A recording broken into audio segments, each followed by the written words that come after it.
Bonjour à tous. Ce mardi 25 juin, il y avait le soir un débat sur TF1 entre les représentants des trois blocs principaux aux législatives anticipées. Donc il y avait Gabriel Attal, Premier ministre, Jordan Bardella pour le groupe RN Union nationale, et puis Manuel Bompard, qui lui-même est LFI et qui représentait tout le nouveau Front populaire. Bon. Alors, je vais vous faire des remarques sur le débat. Je vais vous dire un peu, moi, ce que je leur aurais dit si j'avais été sur le plateau. Est-ce qu'il ne leur a pas été dit? Est-ce que eux-mêmes ne se sont pas dit entre eux? Est-ce que les journalistes ne leur ont pas dit non plus? Et vous allez voir que ça tient très souvent à une incohérence, une invraisemblance, une impossibilité totale de leurs promesses ou de leur programme, notamment, et c'est pas toujours le cas, mais notamment du fait de notre appartenance à l'Union européenne. Et l'Union européenne, c'était le grand absent de ce débat. On faisait comme si, la plupart du temps, sauf quelques rares références, vous allez voir, comme si ça n'existe pas, sur toutes les thématiques, parce que je vais prendre thématique par thématique. Je vais pas être exhaustif, je vais pas parler de tout le débat, je vais pas revenir sur chaque instant, je vais vraiment prendre les faits saillants, ce qui est intéressant politiquement, parce que ce que je vais souligner là, c'est tout ce qui nous donne à nous, derrière, un projet, puisque nous avons la clé. La différence, c'est que nous voulons redonner le pouvoir aux Français et à la France, par la souveraineté populaire et par la souveraineté nationale. Et c'est une énorme différence. Une énorme différence. C'est ce qui permet tout. Or, eux, ils sont dans quelque chose, dans une impossibilité, donc dans un mensonge. Je vais revenir en détail sur ce débat. N'hésitez pas d'ailleurs à me dire en commentaire si vous estimez que quelqu'un a gagné ou quoi que ce soit. Ça peut être intéressant, ou votre analyse plus en profondeur des choses. Merci de partager cette vidéo si vous la trouvez intéressante. Pour cela, de vous abonner à cette chaîne YouTube en cliquant sur le petit bouton s'abonner en dessous, un petit clic gratuit, ou réabonnez-vous. Ça aide énormément la visibilité de la chaîne et je vous en remercie. On en a besoin en ce moment parce qu'il y a beaucoup de censure. C'est terrible, hein. La censure contre les réseaux sociaux, elle est terrible en ce moment. Donc, un petit clic, je crois que les règlements européens commencent à s'appliquer. N'hésitez pas à vous abonner, c'est gratuit. Et puis on se retrouve ce vendredi 28 juin à 19h en direct sur cette chaîne. N'oubliez pas, soyez là, un gros direct en perspective et je prendrai toutes vos questions que je vais découvrir en direct.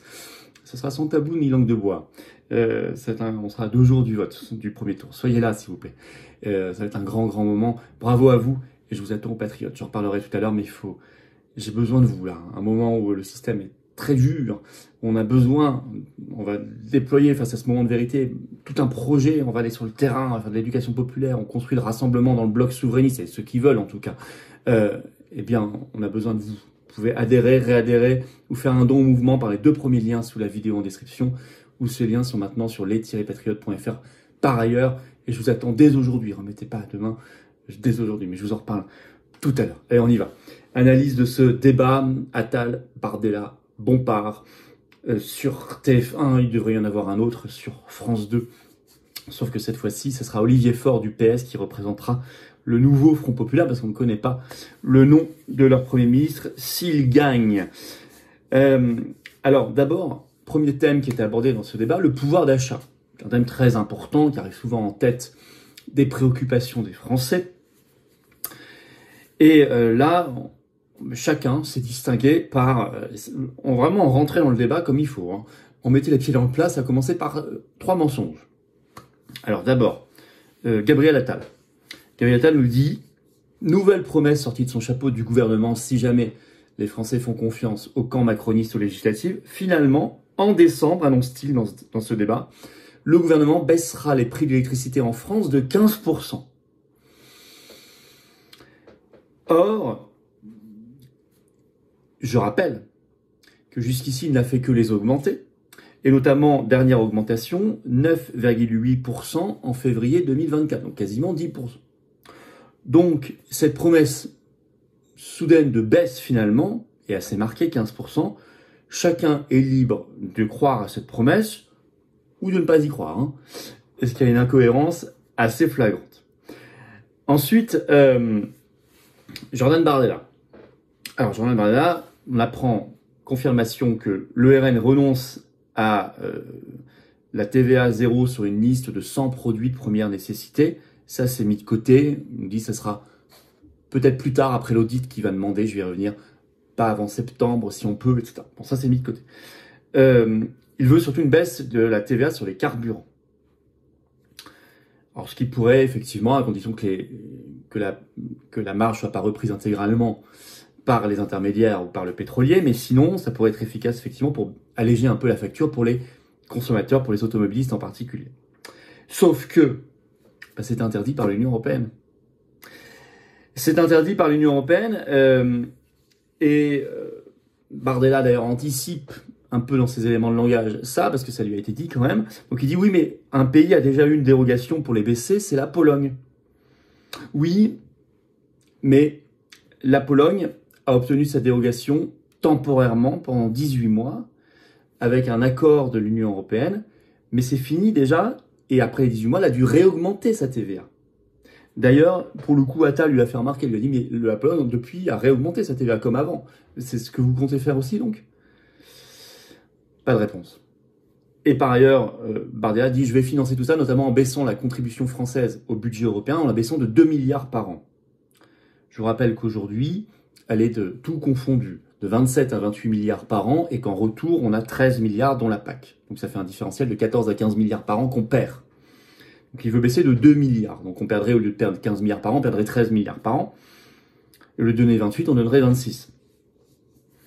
Sauf que là aussi, il n'y a aucune explication sur comment ils vont faire concrètement.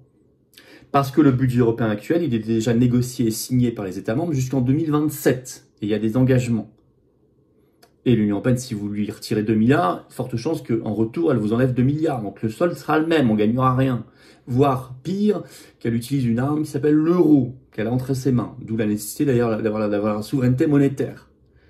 Sinon, vous êtes en permanence sous une épée de Damoclès qui s'appelle l'euro piloté par la Banque Centrale Européenne de Francfort.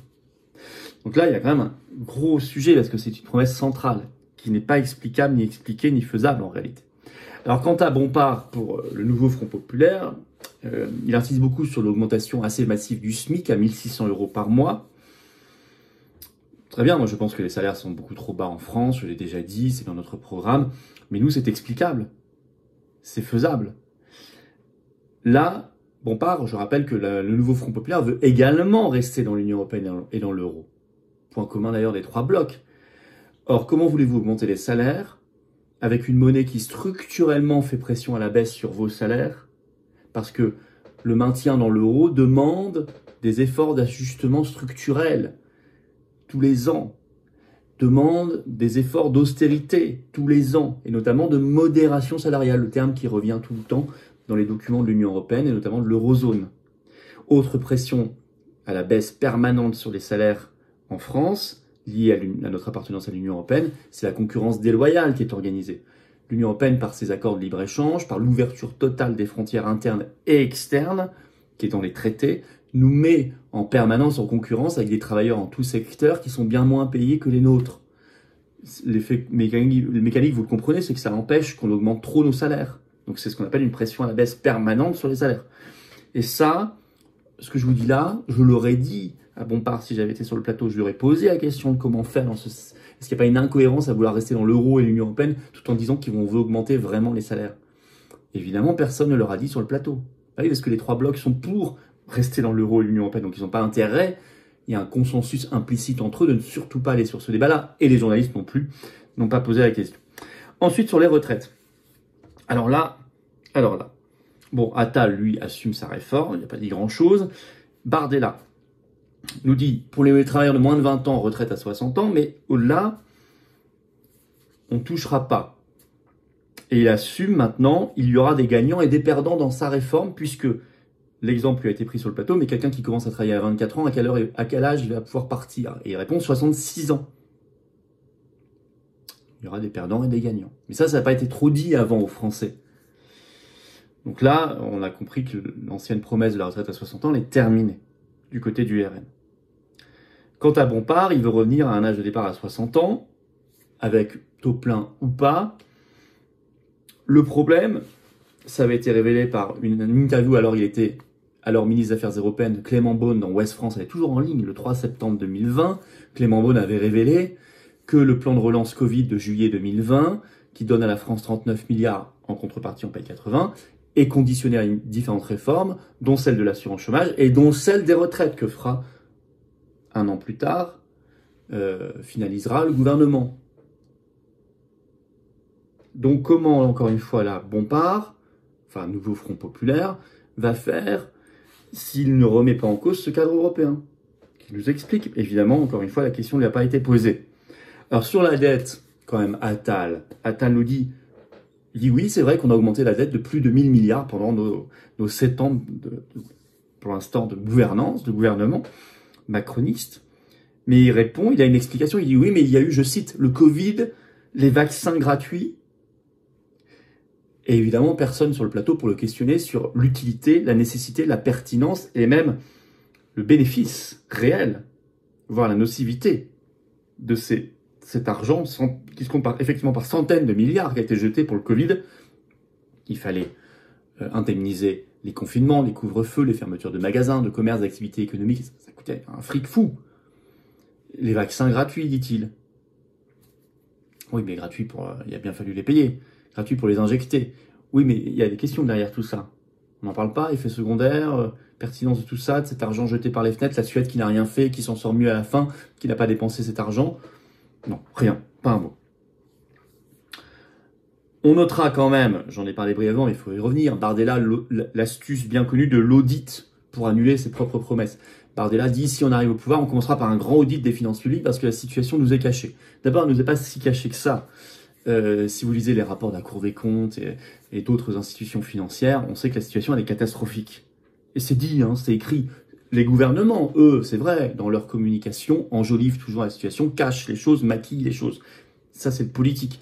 Mais les institutions, elles peuvent être biaisées, elles peuvent être un peu parti pris, mais honnêtement, si vous lisez dans le détail, on voit le caractère assez catastrophique de la situation, c'est pas trop caché.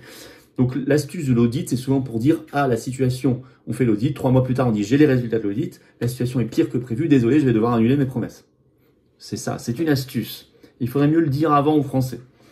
Alors sur l'écologie, puisqu'ensuite ils ont parlé d'écologie. Alors là, quand même. Bompard, nouveau Front Populaire, aucune clarté sur le nucléaire.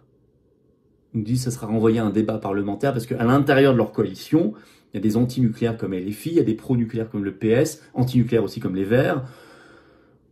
Certains veulent fermer tout de suite, d'autres plus tard, d'autres jamais. C'est pas clair et c'est pas bien. Quand c'est pas clair, il y a un loup. Il y a un problème pour les Français. C'est stratégique le nucléaire. Donc là, il y a très mauvais point. Attal dit, mais nous sommes des défenseurs du nucléaire. Je rappelle qu'aux Patriotes, on défend le programme électronucléaire. On parle aussi des barrages hydroélectriques. Eux n'en ont pas parlé hier, hein, qui sont gelés par une menacée privatisation par l'Union européenne. Non, ils n'en ont pas parlé. Moi, j'en aurais parlé. Alors Attal, nous avons lancé un plan, je le cite hier, hein, sur TF1, pour construire 14 réacteurs nucléaires. Oui, très bien. Mais incohérence de ce qu'ils avaient fait. Je rappelle un tweet de Emmanuel Macron qui est toujours en ligne sur son compte, 27 novembre 2018. Sur le nucléaire, écrit Macron, concrètement, 14 réacteurs de 900 MW seront fermés d'ici 2035. Ce mouvement commencera à l'été 2020 avec l'arrêt définitif des 2 réacteurs de Fessenheim. Il se prolongera avec la fermeture de 4 à 6 réacteurs avant 2030. Donc quand on commence son mandat comme ça, enfin c'est plus d'1 an après le début de son mandat, en disant on va fermer 14 réacteurs et qu'en fin de mandat, on dit finalement on va en ouvrir 14, vous êtes des clowns. C'est dangereux, c'est ridicule, c'est grave parce qu'on parle de secteur stratégique. Donc moi j'aurais cité ce tweet sur le plateau. Bardella. Alors Bardella dit oui l'écologie, ça doit être les circuits courts avec le patriotisme économique. C'est relocaliser, faire du circuit court, donc c'est moins polluant. C'est vrai, mais c'est interdit par l'Union européenne. Mais c'est interdit par l'Union européenne. C'est pas la France qui maîtrise les accords de libre-échange, c'est même pas la France qui maîtrise son commerce. Je rappelle que le commerce est une compétence exclusive, c'est écrit comme ça dans les traités européens, de l'Union européenne. Personne ne lui a dit sur le plateau. Vous ne pouvez pas faire les circuits courts, le patriotisme agricole, alimentaire, économique, si vous n'avez pas fait le Frexit. Nous, on le prône, mais on propose le Frexit, on dit la clé pour le faire. On explique comment le faire. Sur l'immigration. Alors, sur l'immigration, bon, là, c'est surtout Jordan Bardella qui en a parlé. Alors, il veut supprimer le droit du sol et plus d'expulsion d'étrangers. Et il dit sur le droit du sol, il a cité Mayotte en disant si c'est faisable, parce que, je vais y revenir dans un instant, il y a un gros problème constitutionnel et droit européen et droit de la CEDH sur les autres mesures aussi. Le droit du sol, il dit ça a été fait déjà, il dit Mayotte a déjà... ça a déjà été supprimé à Mayotte, je le cite, un département français. Sauf que non, il fait référence à la loi Collomb de 2018, qui a créé un régime dérogatoire effectivement sur le droit du sol pour Mayotte, mais ne l'a pas supprimé. L'a juste légèrement restreint. Je vais vous citer un extrait d'un article du Monde qui expliquait cette loi. Depuis lors, depuis la loi donc Collomb de 2018, l'enfant né à Mayotte, sur l'archipel, doit justifier qu'un de ses parents était en situation régulière depuis au moins 3 mois avant sa naissance pour espérer devenir français à sa majorité ou par déclaration anticipée à partir de ses 13 ans. C'est pas du tout la suppression du droit du sol, c'est une légère atténuation de ce droit du sol. Donc si c'est ça que veut faire le RN au niveau national, il se passera rien, je vous l'annonce déjà, hein, ce sera peanuts, ce sera, excusez-moi l'expression, mais ce sera vraiment rien. C'est pas du tout une suppression du droit du sol. Et d'ailleurs, sur ça et l'expulsion d'étrangers, vous avez un article du Monde du 24 juin qui explique bien le problème. Je cite. La suppression du droit du sol qui permet à un enfant né en France de parents étrangers de devenir français à sa majorité. C'est ça le droit du sol. La suppression pourrait être frappée d'inconstitutionnalité si le Conseil constitutionnel en venait à consacrer le droit du sol comme un principe fondamental reconnu par les lois de la République, c'est-à-dire qui a prévalu sous les régimes républicains. De même en est-il du souhait de supprimer toutes les dérogations qui empêchent les expulsions d'étrangers, qui pourraient se heurter au droit à une vie familiale normale, consacré par le préambule de la Constitution de 1946, mais aussi par la Convention européenne des droits de l'homme, CEDH, et par la Charte des droits fondamentaux de l'Union européenne. Et sur les autres mesures, je cite toujours, le rétablissement du délit de séjour irrégulier se heurterait, lui, au droit européen, c'est écrit, qui interdit de la sortir d'une peine de prison, ce qui avait amené à... On l'a supprimé en 2012 pour ça, pour se conformer au droit européen. Quant au durcissement des conditions du regroupement familial, il pourrait être cosmétique puisqu'il faut déjà aujourd'hui justifier de ressources. Là encore, le sujet est encadré par une directive européenne, écrit Le Monde, c'est celle de 2003, je la cite souvent, et limité par le droit à une vie familiale normale, ça c'est la CEDH. Donc en réalité, sur toute une série de mesures qui ont été citées hier, toutes les mesures citées hier, soit elles sont inconstitutionnelles, alors pour ça il faudrait réviser la Constitution. Il n'y a pas de problème, on peut réviser la Constitution, mais le problème c'est que vous ne pouvez pas le faire là, actuellement, par référendum, c'est l'article 89, mais il faut d'abord un vote conforme des 2 chambres, Assemblée nationale et Sénat, et le RN ne maîtrise pas le Sénat, mais il faut le dire. Il faut dire la vérité aux Français, il faut dire on ne pourra pas le faire. Puis moi je suis pour ensuite une révision complète du Conseil constitutionnel, ça n'a pas été abordé hier. Mais surtout, c'est interdit de toute façon tout ça par le droit européen, CEDH et Union européenne. Alors vous pouvez le faire si vous quittez CEDH et Union européenne comme nous on propose. Mais eux proposent l'inverse. Alors Bompard a rappelé à Bardella, enfin Bompard, c'est marrant qu'il rappelle ça, a dit mais votre amie Meloni en Italie avait fait les mêmes promesses que vous et finalement elle a fait 450 000 entrées par an.